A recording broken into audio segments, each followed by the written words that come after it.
All right, let's crack open an economic mystery today. For decades, there's been this massive question looming over global economics. Does the World Trade Organization, the WTO, actually do the one thing it was created to do? I mean, let's think about it. The WTO was founded way back in 1995 with this huge, clear promise: open up trade for everyone, make it fair, make it flow freely. The whole idea was, if we all play by the same rulebook, business should boom for everybody. But has it really played out that way? And here's the thing, for years, the experts have been completely split. It's like a tug of war. On one side, you have studies, like one from Subramanian and Wei, that found, yes, WTO membership gives trade a huge positive kick. But then, on the other side, you've got researchers like Andrew Rose who looked at the data and said, nope, I'm not seeing it. There's barely any proof it helps at all. So, who's right? Well, to try and get to the bottom of this, a research paper from 2016 decided to take a totally different tack. Instead of trying to analyze the entire globe, it zoomed way in on a very specific and very powerful group of countries. And that special group? You guessed it, the BRICS nations. So we're talking Brazil, Russia, India, China, and South Africa. This powerhouse block of emerging economies is, it turns out, the perfect laboratory for this question. And why is that? Well, because even though they're all in the WTO now, they joined at different times. That little detail creates a fantastic natural experiment to see if getting that membership card actually makes a difference. So the researcher Mahadid Nair Rahman got super specific.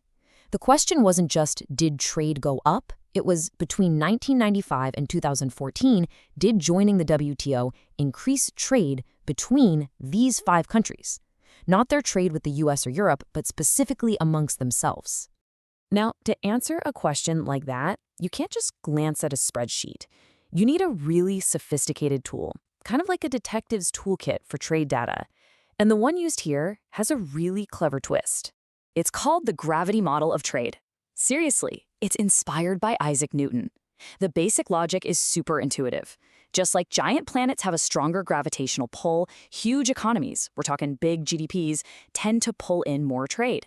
And just like with planets, the farther apart 2 countries are, the weaker that pull is and the less they tend to trade. Makes sense, right? Okay, but here comes the genius part. The researcher took this classic model and flipped it. See, in the gravity model, distance isn't just about miles or kilometers. It's really a stand-in for all the stuff that makes trade harder, like shipping costs, time, tariffs, all of it.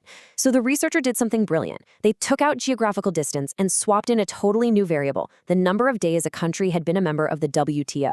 The thinking was, if the WTO really tears down barriers, then being in it longer should act just like moving closer together. It should boost trade.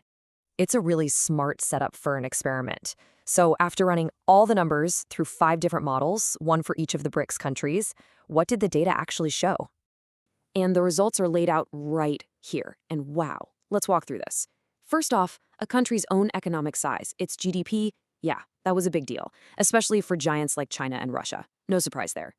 The combined size of their trading partners, also a big factor in most cases.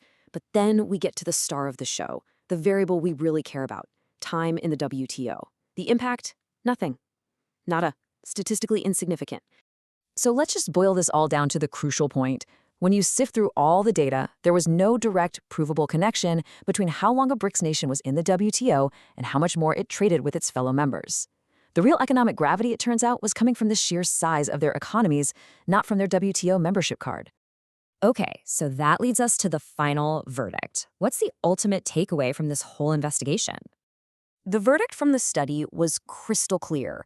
There is simply no direct proof that joining the WTO actually boosted trade among the BRICS countries during that 20-year period. And here it is in the author's own words.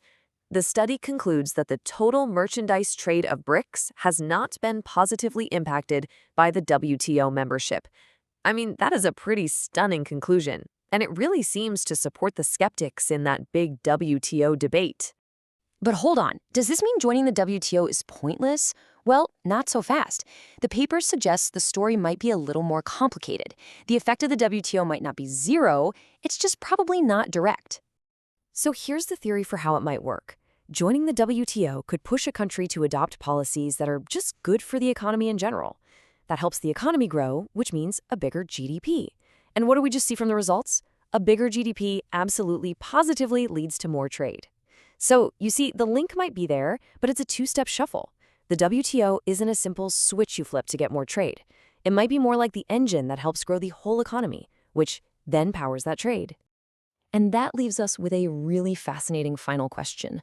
What this deep dive into the BRICS nations tells us is that just having a membership card to the big global trade club, well, it isn't a magic bullet. It forces us to ask, if that's not the answer, what really does it take for a country to win at global trade? What are the real drivers, the policies, the innovations that make all the difference? Now that's the billion-dollar question. Thanks for digging into this with me.